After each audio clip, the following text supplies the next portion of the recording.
مسجد میں داخل ہونے کی سنتیں اور آداب۔ مسجد میں داخل ہوتے وقت پہلے دایاں پاؤں داخل کرنا سنت ہے۔ مسجد میں داخل ہوتے وقت بسم اللہ پڑھنا سنت ہے۔ مسجد میں داخل ہوتے وقت درود شریف پڑھنا بھی سنت ہے۔ مسجد میں داخل ہوتے وقت دعا پڑھنا، اللہم افتح لی ابواب رحمتک، اے اللہ میرے لیے اپنی رحمت کے دروازے کھول دے۔ اگر کوئی ان تینوں کو ملا کر پڑھنا چاہے، مثلا بسم اللہ پڑھنا بھی سنت ہے، درود شریف کا پڑھنا بھی سنت ہے، اور مسجد میں داخل ہونے کی دعا اللہم افتح لی ابواب رحمتک کا پڑھنا بھی سنت ہے، تو اگر کوئی ملا کر یوں پڑھ لے کہ بسم اللہ والصلاة والسلام علی رسول اللہ اللہم افتح لی ابواب رحمتک، تو پڑھا جا سکتا ہے، لیکن یاد رہے کہ اس ترتیب کے ساتھ، یعنی بسم اللہ اور والصلاة والسلام علی رسول اللہ اللہم افتح لی ابواب رحمتک، اسی ترتیب کے ساتھ اسی کلمے کو ہی پڑھنا سنت نہیں ہے، کیونکہ بسم اللہ پڑھنا تو سنت ہے لیکن درود کا یہ صیغہ پڑھنا سنت نہیں ہے۔ تو اس لیے اگر اس ترتیب سے کوئی پڑھ لے تو پڑھا جا سکتا ہے، اور یوں بھی کہا جا سکتا ہے کہ وہ سنت ادا کر لیا لیکن یہی لفظ پڑھنا سنت نہیں ہے۔ اسی طرح مسجد سے باہر نکلنے کی بھی سنتیں ہیں۔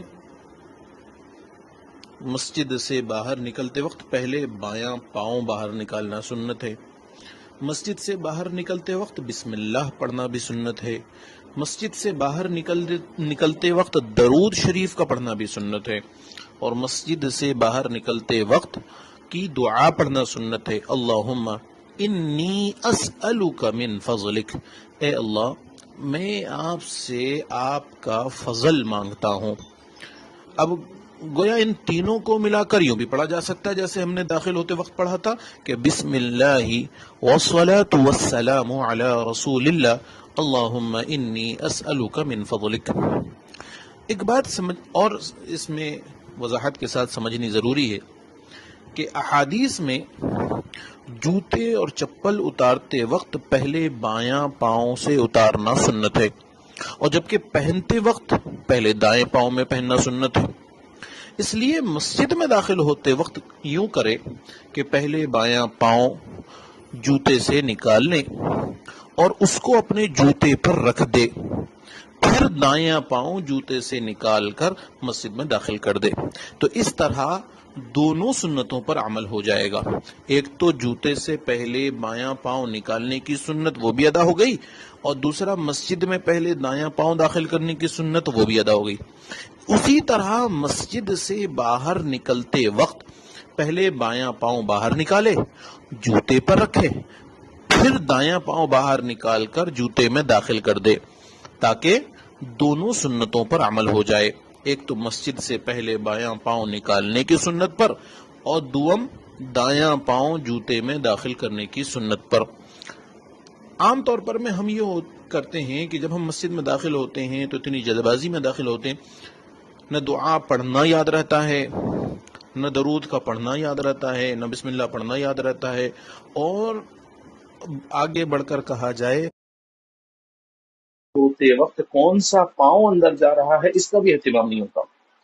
اس لیے ہم سب کو چاہیے کہ جب بھی مسجد میں جائیں، ذہن دل دماغ میں یہ بات بٹھا کر جائیں کہ مجھے ان تمام سنتوں پر عمل کرنا ہے، کہ مجھے درود شریف بھی پڑھنا ہے، بسم اللہ بھی پڑھنا ہے، داخل ہونے کی سنت بھی پڑھنی ہے، جوتا پہلے بائیں پاؤں سے نکالنا ہے، اور پھر مسجد میں پہلے داہنا پاؤں اندر ڈالنا ہے، اسی طرح نکلتے وقت بھی ان تمام چیزوں کا اہتمام کرے۔ چھوٹی چھوٹی سنتوں کا عادی ہو جائے گا اور چھوٹی چھوٹی سنتوں پر عمل کرنے والا بن جائے گا، تو پھر انشاءاللہ اس کی برکتیں، اس کی رحمتیں اور اس کے انوارات اس کو دیکھنے کو ملیں گے۔ اس کو اپنی زندگی میں محسوس ہوں گے. اور خود سوچے بندہ کہ کتنی بڑی دعا اللہ کے نبی صلی اللہ علیہ وسلم نے ہمیں مسجد میں داخل ہوتے وقت اور مسجد سے نکلتے وقت سکھلائی ہے. اور تمام چیزیں مانگ لیا بندے نے اللہ سے اللہ کا فضل مانگ لیا بندے نے کہ اللہ میں آپ کا فضل مانگتا ہوں.